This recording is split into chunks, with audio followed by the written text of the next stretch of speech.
وصلوا لنا دمازيغ نحفظ دمازيغ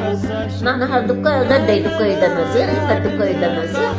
معناها إذا منيو الحياة وسولي في دمازيغ نشتا تمازيغ ولا سيناش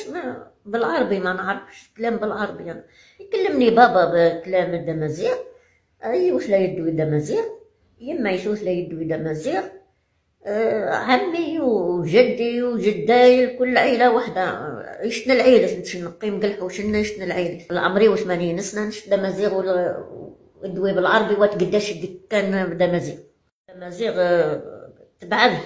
في اللانة خاطر الأول تقرب معناتها يعني بالعربي أكثر خاطر من سق المدرسة يحفظوا غشر من حكشة ينزل نتا غشر من حكشة ينزل العمر 6 سنين 7 سنين هيا في المدرسة ما عادش اللغة تهن